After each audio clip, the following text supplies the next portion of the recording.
Ayatollah খমিনীকে কয়েকদিনের মধ্যে দেখবেন সাদ্দামকে ধরে নিয়ে গেছিল হলো ইন্দুরের গর্ত থেকে, টাইনা বাইর করে নিয়ে যে ফাঁসি কাস্টে ঝুলিয়ে দিয়েছিল। আর আজকে খুব গুরুত্বপূর্ণ একটা আলোচনা করব আমি, কমরেড সামাদ, সভাপতি বাংলাদেশের কমিউনিস্ট পার্টি মার্কসবাদী ও সমন্বয়ক 5 দলীয় বাম জোট। কিন্তু বাংলাদেশের কোনো বামপন্থী নেতার এই হিম্মত হয় নাই যে বাংলাদেশের মৌলবাদীদের বিরুদ্ধে কথা বলবে। মুইচা দিব বাংলাদেশের যে কোনো বামপন্থী নেতা মৌলবাদীদের বিরুদ্ধে কথা বলার আগে প্রস্তাব করে দিব। বন্ধুরা, যখনই আজকের দিনে কোনো মুসলিম বিশ্বের কোনো জঙ্গি মারা যায়, তখনই অধিকাংশ মুসলিমদের সমর্থনকারী মুসলিম ব্যক্তিগুলো কান্নাকাটি শুরু করে। দেখুন, আমি এখানে অন্য দেশের কথা বলতে পারবো না, বাট আমার পাশের দুটো পড়শি দেশ আছে, একটি পাকিস্তান, অপরটি পূর্ব পাকিস্তান। সেই দেশের ইসলাম পড়া গ্রহণকারী কট্টরবাদী মুসলিমগুলো তারা কতটা কান্না করে, তার উপর তো আমি আপনাদের অলরেডি ভিডিও বানিয়ে জানিয়ে দিয়েছি যে তাদের আনন্দ কোথায় লাগে আর তাদের কষ্ট কোথায় লাগে। যাই হোক, আপনারা নিশ্চয়ই জেনে গেছেন যে এই মুহূর্তে মিডল ইস্টের অবস্থা ভীষণভাবে খারাপ। হ্যাঁ, কিছুদিন আগে ইসরায়েল আর হেজবুল্লাহর মাঝে যুদ্ধকে কেন্দ্র করে ইসরায়েল একে একে সেই দেশের ইসলাম পড়া গ্রহণকারী টপ লিডার বা শোরগুলোকে যেভাবে হরিফাই করছে, সেটাকে নিয়ে বিশেষ করে বাংলাদেশিরা খুবই কান্নাকাটি করে। আজ থেকে কয়েকদিন আগে ইসরায়েলের জবরদস্ত এয়ার স্ট্রাইকে হিজবুল্লাহ লিডার নাসারুল্লাহকে সফলভাবে 72 উড়ে পাঠিয়ে দিয়েছে। একবার জাস্ট ইমাজিন করেই দেখুন যে ব্যক্তিটি 60 ফুট গভীরের তলে নিজের স্পেশাল বাংকারে লুকিয়েছিল, অর্থাৎ স্পেশাল ঘরে, সেখান থেকে ওনাকে বাঁচাতে পারেনি। তারপরেই কিন্তু ওয়ার্নিং বেরিয়ে আসে যে এবার ইরানের আয়াতুল্লাহ খামিনির পালা। তারপরে কিন্তু উনিও তার স্পেশাল গুপ্ত ঘরে লুকিয়ে পড়েছে ইসরায়েলের ভয়ে। কিন্তু আজ থেকে প্রায় 5 বা 6 মাস আগে কমরেড সামাদ্দা ইরানের অবস্থাকে নিয়ে ভালোভাবে বিশ্লেষণ করে দিয়েছিল। তিনি তার সেই ভিডিওটিতে বলেছিল যে ইরানের অবস্থা কিন্তু ইরাকের মতই হবে, যেমনটা ভিডিও শুরুর পূর্বে শুনলেন। তার এক্সপ্লেন বা তার বিশ্লেষণ কিন্তু এখন বাস্তবায়িত হতে দেখা যাচ্ছে। আপনারা জাস্ট একবার ভেবেই দেখুন, ইসরায়েল তার শত্রুকে নিউট্রালাইজ করবার জন্য প্রথমে আক্রমণ করলো উপর থেকে, তারপর এদেরকে কন্ট্রোল করা মেন যে লিডারগুলো ছিল তাদেরকে সফলভাবে ঠোকাই করলো। এখন ঘরের ভেতরে ঢুকে একে একে হরিফাই করছে। অপরদিকে এই সমস্ত পূর্ব পাকিস্তানের জনমদক্ষিণী কাঙ্গালগুলো আল্লাহর কাছে চাইছে, হে আল্লাহ এদেরকে বাঁচাও। ভাই, ভালো মানুষে হলে ঠিক আছে, জঙ্গিদের কেউ কখনো বাঁচাতে পারবে না, এদের মৃত্যু এইভাবেই হবে। যাই হোক, আমি অত কথা বলতে চাই না। আপনারা অবশ্যই কমরেড সামাদ্দার ইরানের অবস্থা যে ইরাকের মতো হতে চলেছে আর পশ্চিমা এমনকি ইসরায়েল যেদের শেষ করে দেবে, এটা কিন্তু দেখতে পাওয়া যাচ্ছে। এদের ভবিষ্যৎ সামনের দিনে খুবই অন্ধকার। চলুন দেখে নি কমরেড সামাদ্দা কি বলতে চাইছে। ভিডিওটিকে শেষ পর্যন্ত দেখুন, আর চ্যানেলটিতে নতুন হলে অবশ্যই সাবস্ক্রাইব। তাদের যেটা নীতি আদর্শ ওই কথা বলতে পারবে না, তাদেরকে বলতে হবে কোনটা, মৌলবাদীরা যেটা চাই সেটাই বলতে হবে। কিন্তু আমি কমরেড সামাদ আজকে একদম তথ্যবহুল একটা আলোচনা করে দেব আপনাদের সারা বিশ্বের মানুষের জন্য। শুনে রাখেন, সর্বপ্রথম কথা শুনেন। ইরান 300 স্কাড ক্ষেপণাস্ত্র এবং মিসাইল বা ড্রোন হামলা মিলাইয়া চালাইছে। কোথায়? ইসরায়েলে। আচ্ছা, এই হামলা চালানোর আগে ইরান কি ঘোষণা দিচ্ছে দেখেন, সেটা একটু দেখাই আপনাদেরকে, হালকা একটু দেখেন, শুনেন।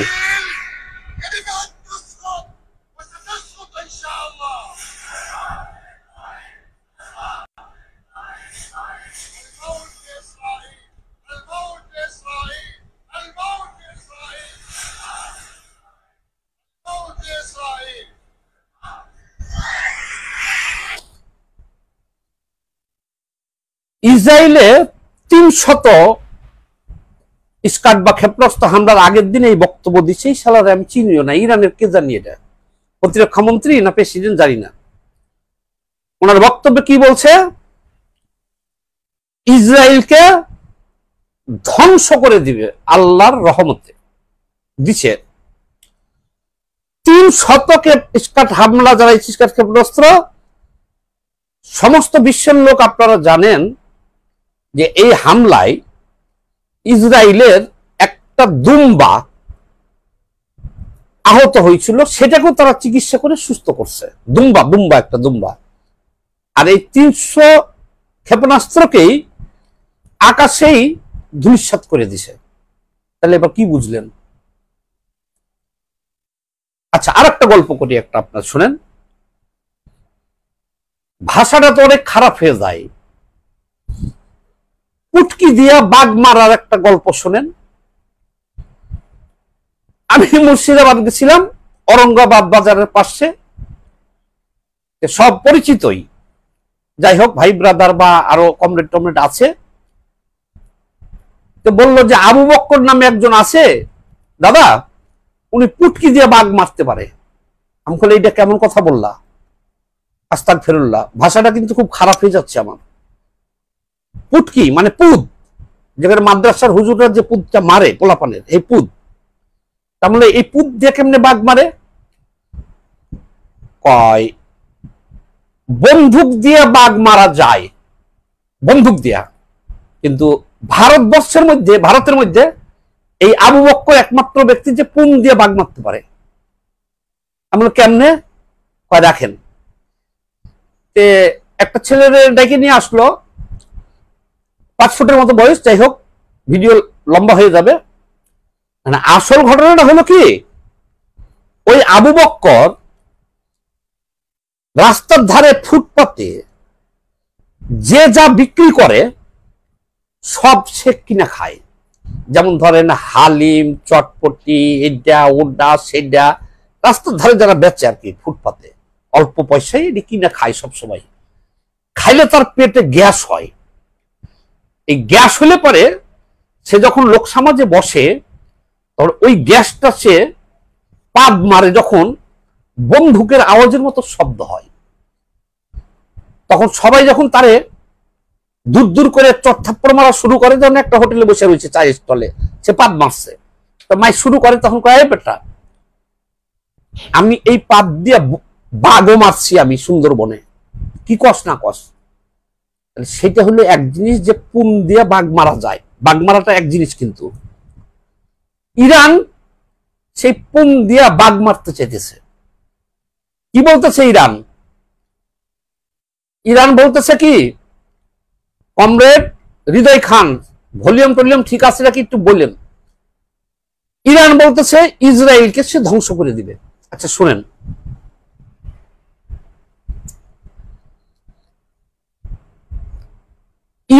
ইরানের সাথে 10 বছর যুদ্ধ করছে। কয় বছর?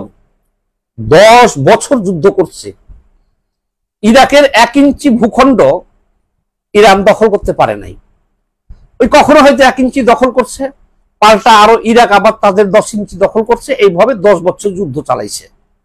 তাইলে বুঝেন যে ইরাকের শক্তি সমর্থ, ইরানের শক্তি সমর্থ ধরেন সেম। আচ্ছা, সেই ইরাকের প্রেসিডেন্ট যখন ঘোষণা দিল সারা বিশ্বকে যে সে পুন দিয়ে বাঘ মেরে ফেলবো, কি করব? সে আমেরিকার প্রেসিডেন্টকে হত্যা করব, ইউরোপকে ধ্বংস করব, সে কাফেরদের ধ্বংস করব, ইসরায়েলকে ধ্বংস করব, সব ধ্বংস করে দেব, তার কাছে সে অস্ত্র আছে।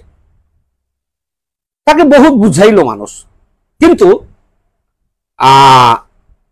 কিন্তু সারা বিশ্বের মুমিনরা সব লেগে গেল গা ইরাকের প্রেসিডেন্টের পিছনে, যে তুমি হলে ইমাম মাহাদি, তোমাকে চাঁদে দেখা গেছে, তোমার কোমরের তরবারি দেখা গেছে, তুমি পারবা ইসরায়েলকে মুক্ত করতে, এবং তুমি এই মুসলিম বিশ্বের ইমাম মাহাদি, তুমি আমাদের খলিফা। এখন বেটা তার পিছনে সরতে পারে না। কারণ কি? কারণ হলো বোকাচোদা মুসলমান যারা ছিল সারা বিশ্বের, সবাই তাকে বানায় ফেলছে কি ইমাম মেহাদি। সে আর পিছনে ফিরতে পারে নাই। সে কি বলল যে আমার কাছে এমন সব অস্ত্র আছে, ইসরায়েলকে নিশ্চিহ্ন করে দিব, ইউরোপ আমেরিকাকে ধ্বংস করে দিব, সাবধান। ঠিক আছে, তার দেশের যে সমস্ত সৈন্য ছিল, এই সৈন্যগুলোরে দিয়া সব বর্ডারে বালুর নিচে বাংকার করলো। আর সে তো ছিল রাজধানীতে বাগদাদে। তো যখন যৌথ বাহিনী যখন অভিযান, স্থল অভিযান শুরু করলো ইরাকে, 4 ঘন্টার মধ্যে তারা সীমান্ত অতিক্রম করে রাজধানী দখল করে নিল। আর ইরাকের 1,70,000 সৈন্য যারা বাংকারে অবস্থান করতেছিল, যৌথ বাহিনীর যে ট্রাঙ্ক গেছিল সেই সমস্ত ট্রাঙ্কের নিচে চাপা পড়ে সব জীবন্ত কবর হয়ে গেল। কত? 1,70,000 সৈন্য ইরাকের, তারা ওই বালুর নিচে যে বাংকারে ছিল সীমান্তে, এই বাংকার থেকে আর উঠতে পারেনি, কারণ বালুর বাংকার, তার উপর দিয়ে ট্রাঙ্ক ঢুকছে, তারা কবর হয়ে গেছে। ইরাকের সিনিয়র সিটিজেন যারা আছে মহিলা, সবাই বিধবা এখন। আর সাদ্দামরা কি করলো? সাদ্দাম পলায় চলে গেল কোথায়, খুঁজে পাই না, পাইছে যখন আমরা খুব লজ্জা পাইলাম, দাড়ি দুড়ি ধরে টাইনে নিয়ে আসলো ইন্দুরের একটা গর্ত থেকে, ধরে এনে ওরা ফাঁসি কাস্টে ঝুলাই দিল। ইরাক চ্যাপ্টার শেষ। লিবিয়া, এবার কর্নেল গাদ্দাফি বলল যে হাম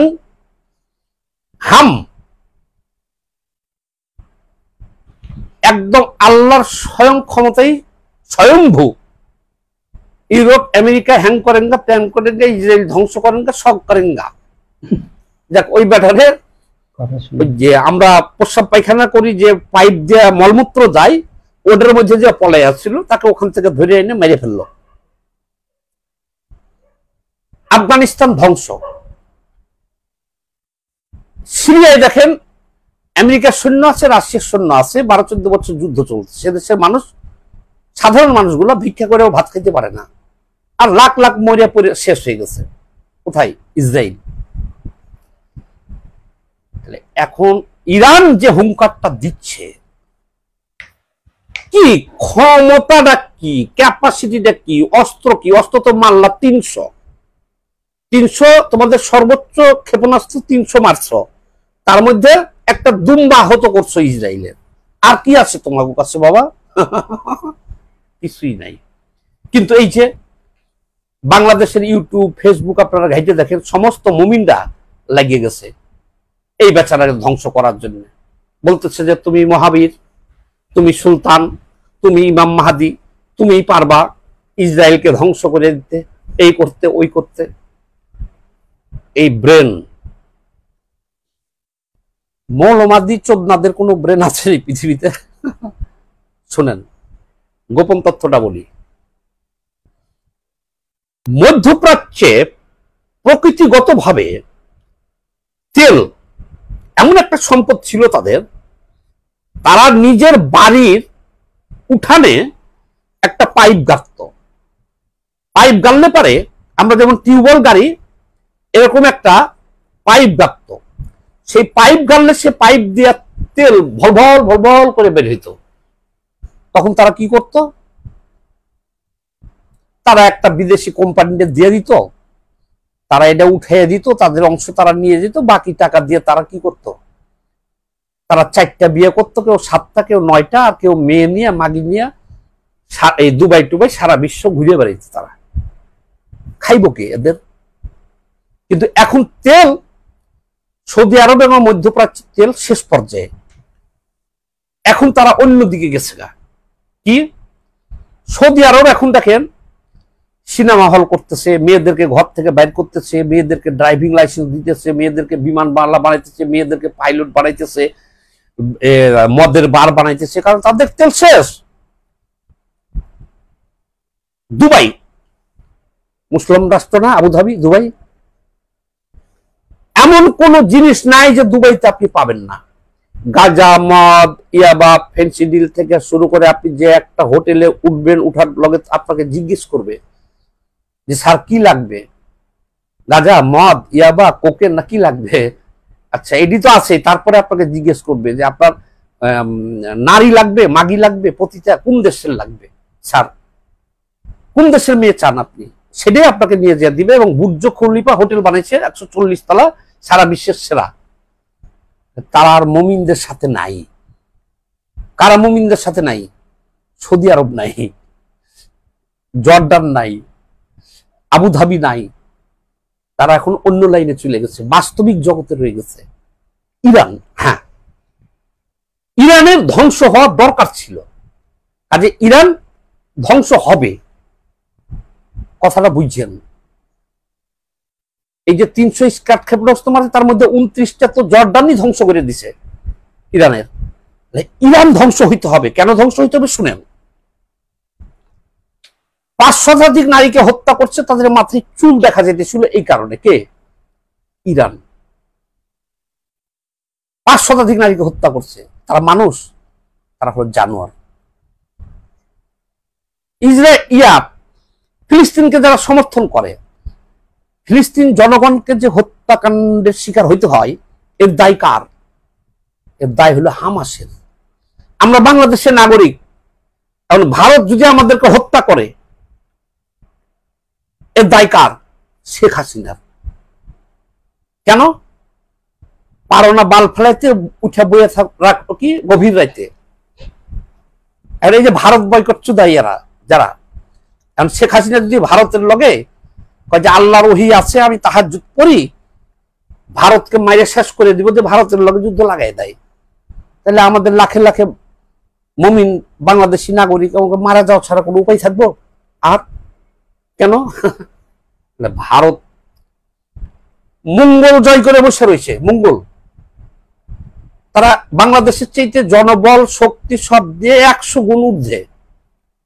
তাহলে এখন এই যে বলছে এই কারণে যে একটা দেশের রাষ্ট্রনায়ক তার ভুলের কারণে সে দেশের জনগণ মারা যায়। তাহলে ফিলিস্তিনের জনগণ মারা যায়, দেশে এই দায় কার? এ দায় হলো হামাসের।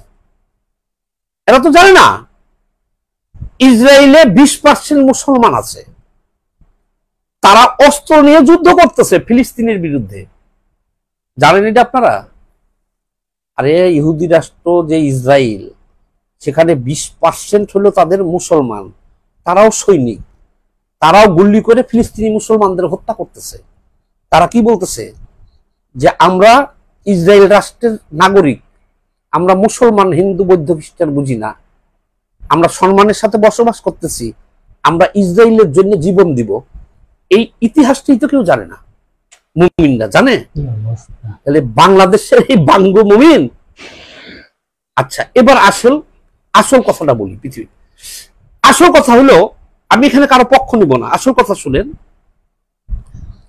এই পৃথিবীতে যত যুদ্ধ হয়েছে, পৃথিবীর কথা বলবো বাপ, সব আমার ব্রেনে আছে, মধ্যপ্রাচ্যের কথাগুলো বলি।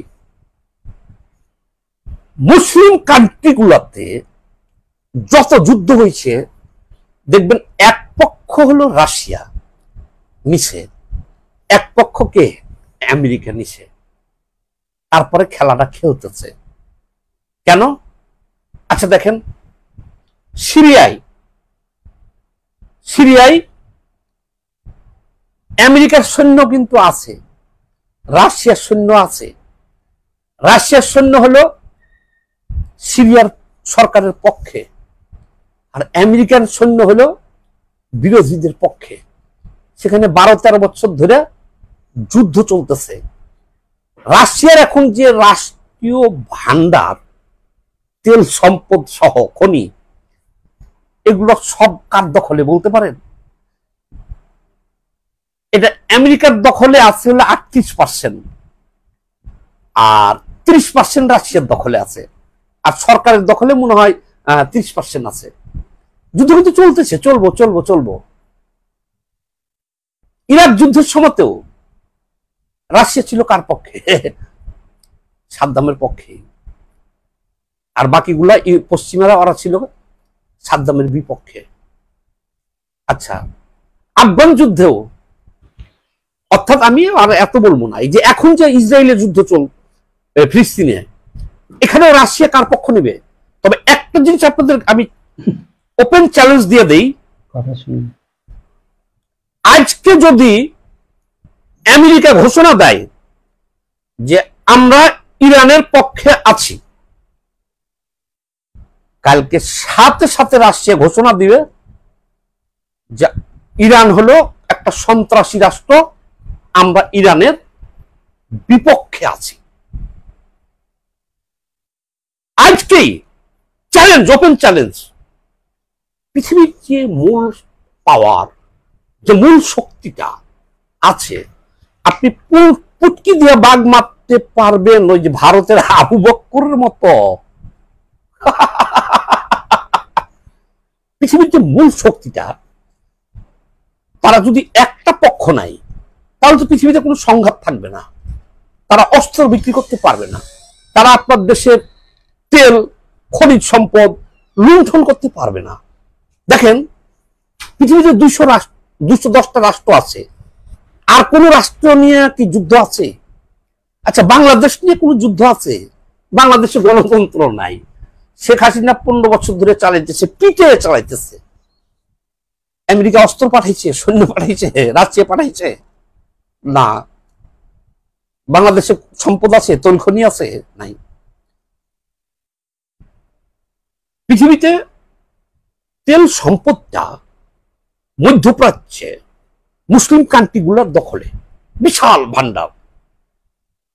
এখন লুটেরারা দুইটা ভাগ হয়েছে, তারা যে একে একে একে একে মুসলিম রাষ্ট্রগুলোকে সব ধ্বংস করে দেয়। ইরাক গেছে যে পথে, লিবিয়া গেছে সে পথে, কুয়েত তো স্যালেন্ডার করে বসে রয়েছে অনেক আগে আমেরিকার কাছে আব্বা ডাইকা। সিরিয়াও ধ্বংস, আফগানিস্তান তো একেবারে তুলা তুলা করে ফেলছে, কিছুই নাই, ধ্বংস। এই দেখা জর্ডান, আবুধাবি, সৌদি আরব তারা বলতেছে, আব্বা আমরা তোমাদের সাথে আছি, তোমরা যা বলো তাই। কার? আমেরিকা সাথে তারা আছে, বলছে আমরা মুসলমান। আপনি যদি বলেন যে আমরা মুসলমান না, তাতেও রাজি আছি। আপনি কি আবুধাবিকে মুসলমান রাষ্ট্র বলতে পারবেন? কিভাবে বলতে পারবেন? কি বললাম আপনার? আবুধাবি কয়বার গেছেন আপনি মিয়া? আমি 13 বার গেছি আবুধাবি খালি। তবে আমার একটা সমস্যার কারণে 2017 পরে আর ঢুকতে পারি নাই। কি বললাম আপনার? আবুধাবিতে আপনি যে হোটেলে ওঠার পরে তারা জিজ্ঞেস করবে যে আপনি কোন দেশের নারী চান। নিরাপত্তা আছে, গাঁজা, মদ, ভাং, ইয়াবা, ফেন্সিডিল সব আপনাকে এনে দিবে, মাগি এনে দিবে, নাচবেন, গাইবেন, খাইবেন। কারো বাবার ক্ষমতা নাই কিছু বলতে পারে। তারা এখন ওই জগতে চলে গেছে। কি আমেরিকার জগতে কে কে গেছে? তাহলে এখন একমাত্র মুসলমান রাষ্ট্র বলতে কি মানে উন্মাদ, ওই যে যারা পুম দিয়া বাঘ মারতে পারে, এই ক্ষমতা এখন ইয়ার হাতে আছে, ইরানের। ইরানের পরিণতিটা ধ্বংস হওয়া ছাড়া কোনো উপায় আছে? ইসরায়েল হলো কে? ইসরায়েলটা কে বলেন তো ভাই? আমেরিকার একটা অঙ্গরাজ্য। খালি আমেরিকার অঙ্গরাজ্য না, ব্রিটিশদের অঙ্গরাজ্য। কে? ইসরায়েল।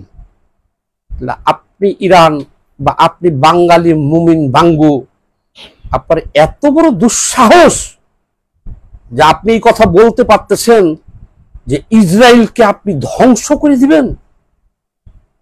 আরে বেটা বোকা চোদা, তোর মতো ইরান রাষ্ট্র যে পৃথিবীতে ছিল, এই চিহ্নিত তো থাকবে না 24 ঘন্টার মধ্যে। পৃথিবীর মানুষ বই পুস্তকে দেখবে, ইতিহাসে দেখবে যে ইরান নামে একটা রাষ্ট্র ছিল, এটাকে সাগর বানিয়ে ফেলবে, সাগর 24 ঘন্টার মধ্যে। সেই অস্ত্র শস্ত্র, লোকবল, ক্ষমতা সব তাদের হাতে। তোরা ইসরায়েল ধ্বংস করে দিবি? ইসরায়েল সমস্যার সমাধান আমার কাছে আছে। আমি কেন হামাসের বিপক্ষে? এই যে আবাবিল পাখির সাহায্যে যে ইসরায়েলে হামলা করলি, তোরা হামলা করে কি করলি? ওদের 2-3 হাজার নিরীহ লোককে মাইরে চলে আলি। আর তোরা সারা বিশ্বের মুমিন, বিশেষ করে বাঙালি বাঙ্গু যারা, তারা কি বলতে থাকলি? আবাবিল পাখি হিসেবে আল্লাহ পাঠাই দিয়েছে হামাসকে, গোয়া দিছে ইসরায়েলকে। এবার ধাক্কা সামলা। কি হয়েছে? 40,000-এর অধিক ফিলিস্তিনের নারী, শিশু থেকে পুরুষ থেকে শুরু করে মেরে ফেলছে, আর একটা ধ্বংসস্তূপে পরিণত করে দিছে। এখনো অভিযান চলতেছে এবং তারা ঘাস খাইতেছে মিয়া, ঘাস। এই যে বোকাচোদা জাতি। হ্যাঁ, ফিলিস্তিন সমস্যার সমাধান একমাত্র আছে, আপনাকে এই কথাটা উদ্যোগ করতে হবে যে মুসলমান ভাই ভাই, ইসরায়েল বয়কট, ইসরায়েলি পণ্য বয়কট। যেদিনকে এই কথা বলতে পারবেন, উদ্যোগ করতে পারবেন, ওই দিনকে ফিলিস্তিন সমস্যার সমাধান হবে। কবে? যেদিন ইসরায়েলকে দায়িত্ব দিবেন। কারণ ইসরায়েলে এখন 20% মুসলমান, তাদের জনসংখ্যা, তারা অনেক নিরাপদে আছে, বাংলাদেশের নাগরিকের চেয়ে তো নিরাপদে আছে। মুসলমান ভাই ভাই এই কথা উদ্যোগ করিয়া যেদিন আপনারা বলবেন যে এটা আমাদের ব্যাপার না, ওটা মধ্যপ্রাচ্যের ব্যাপার, ইসরায়েলি এই সমস্যার সমাধান করুক, ওই দিনকে সমাধান হয়ে যাবে ফিলিস্তিনের। আর এছাড়া এই ফিলিস্তিনের প্রত্যেকটা নারী শিশু থেকে নরনারী যারা মারা যেতেছে, হত্যাকাণ্ডের শিকার হইতেছে, এর সম্পূর্ণ দায়কার হামাস আর যারা বিশ্বের মুসলমান যারা তাদেরকে সমর্থন করতেছে তারা। আমি ভিডিও বড় হয়ে যাবে, বলবো না এত কথা, অনেক তথ্য আছে, আমি একটু দিয়ে বুঝাই। হামাস যদি আবাবিল পাখি সাজ্জা হামলা না চালাইতো, ৪৮,০০০ ফিলিস্তিনি মারা যেত না। পারবা না বাল ফালাইতে, বয়ে থাকবা বিয়ান রাইতে? একটা দেশের জনগণকে নিরাপত্তার দায়িত্ব হলো সরকারের। আমি কি বললাম আপনাদের? এখন এই যে বাংলাদেশের যারা বয়কট করতেছে, শেখ হাসিনা যদি তাদের সাথে মাথা গরম করিয়া ভারতের সাথে যুদ্ধ বাধায় দেয়, কি হবে পরিণতিটা বলেন? কি হবে? বাংলাদেশের ভারতের সাথে 24 ঘন্টা টিকতে পারবেন? ওই যে আবু বক্করের মতো পুন দিয়ে বাঘ মারবেন? শালা আচুদা মুসলমান জাত, ওদের মধ্যে রাজনীতি নাই, শিক্ষা নাই, জ্ঞান নাই, বিজ্ঞান নাই, আন্তর্জাতিক রাজনীতি নাই, তারা কিছুই বুঝে না। আমার সাথে এখানে হারুনুর রশিদ ভাই এখানে দেখতেছে আমারে, জন্য আমি খুশি আছি অনেক। ভাই আপনাকে ধন্যবাদ। হৃদয় খান আপনাকে স্বাগতম। আবুল হোসেন শুভেচ্ছা ও শুভকামনা রইল, আপনাকে ধন্যবাদ। আর কে আছেন আমাকে দেখতেছেন? আবুল হোসেন। আমি পরিশেষে একটা কথা বলতে চাই, আমার পরিচয় আপনারা অনেকেই জানেন না। রকেট লঞ্চার থেকে শুরু করে সব ধরনের আর্মস ট্রেনিং আমার আছে, অবৈধভাবে না। হয়তো কোথাও ছিলাম, আমি এটা প্রকাশ করি না, আমি বাম রাজনীতি করি। ইরানের পরিণতি কি হবে এটা আমি বলে দিই আপনাদেরকে। তবে হ্যাঁ, ইউরোপ আমেরিকা আবার ইরানকে ধ্বংস করে দিবে না। তারা ইরানের বর্তমান শাসক গোষ্ঠীটাকে সাদ্দামের মতো পরিবর্তন করবে অচিরেই, বলে তাদের যে তেলের খনিগুলো আছে এটি নিয়ন্ত্রণ নিবে, তারা অচিরেই নিয়ন্ত্রণ নিবে। একটু ধৈর্য ধরেন। সুযোগ দিতেছে যে ইরান এরকম ফাল পেরা একটা পরিবেশ করে দিক তাদেরকে। ব্রিটেন আমেরিকা হামলা করবে। আচ্ছা আপনি চিন্তা করেন তো, লাদেনকে ধরে নিয়ে গেছে কোথা থেকে, কিভাবে এবং কিভাবে হত্যা করলো? ভাই আপনাদের কাছে তথ্য প্রযুক্তি নাই, আপনাদের কাছে সক্ষমতা নাই, অস্ত্র নাই, খালি আবাবিল পাখি ছাড়া কিচ্ছু নাই। সেইখানে ইরানকে নিয়ে তারা এখন খেলতেছে। ইরান রাষ্ট্রটা মোটামুটি তারা ধর্মান্ধ, নারীদের ব্যাপারে যে ঘটনা জানেন সবাই, তবে মোটামুটি সুখেই ছিল। এখন এইটাকে বিভিন্ন গোয়েন্দা সংস্থা দিয়া উস্কাইয়া মুস্কাইয়া এদের মাথা গরম করছে। মাথা গরম না হলে তুমি একটা মানুষকে মারণ যায় না। অচিরেই ইরানের পরিণতি হয়ে যাবে ইরাকের মতো। ইরান ধ্বংস করবে না, সরকার পরিবর্তন হবে, ইসরায়েল জায়গায় থাকবে। ইসরায়েল বলেন কেন? ইসরায়েল কে? ইসরায়েল মানে আমেরিকা, ইসরায়েল মানে ব্রিটেন, ইসরায়েল মানে হলো ইউরোপীয় ইউনিয়নের 32টা রাষ্ট্র। আর ইসরায়েল মানেই হলো কি বুঝেন এখন কি? আগেই সারেন্ডার করছে সৌদি আরব, জর্ডান, আবুধাবি। আপনারা সমস্ত মুসলিম বিশ্ব যদি ইসরায়েলের পক্ষে যে দাঁড়ায় যান, তাহলে কি হবে জানেন? খুব দ্রুত ফিলিস্তিনটা ধ্বংস হয়ে যাবে, কিচ্ছু করতে পারবেন না, দ্রুত ধ্বংস হবে ফিলিস্তিন। মুসলমান ভাই ভাই চুদাও, মুসলমান ভাই ভাই করছো, বাংলাদেশে 13 লাখ রোহিঙ্গা এসে ঢুকে রয়েছে। মুসলমান ভাই ভাই তো দরকার ছিল না, তাদের দেশের সরকার তাদেরকে মাইরে ফেলাক, তোমার মুসলমান ভাই ভাই দরকার কি আছে? সারা বিশ্ব দেখবে সেটা। এখন কি হয়েছে? মুসলমান ভাই ভাই যেখানে বলবা সেখানেই তোমরা সংখ্যালঘু হয়ে যাবা। বুঝো না ব্যাপারটা? ব্যাপারটা বুঝো নাই? 700 কোটির মধ্যে তোমরা 180 কোটি মুসলমান, তারপরও জ্ঞান বিজ্ঞান অর্থ সম্পত্তি টাকা পয়সা অস্ত্রপাতি সব দিক দিয়া জিরো। যে যখনই তোমরা মুসলমান ভাই ভাই বলে এক হইবা তখনই মারাটা খাইবা। লাইভ অনেক দীর্ঘ হয়ে গেছে, সবাই ভালো থাকবেন। স্যালুট।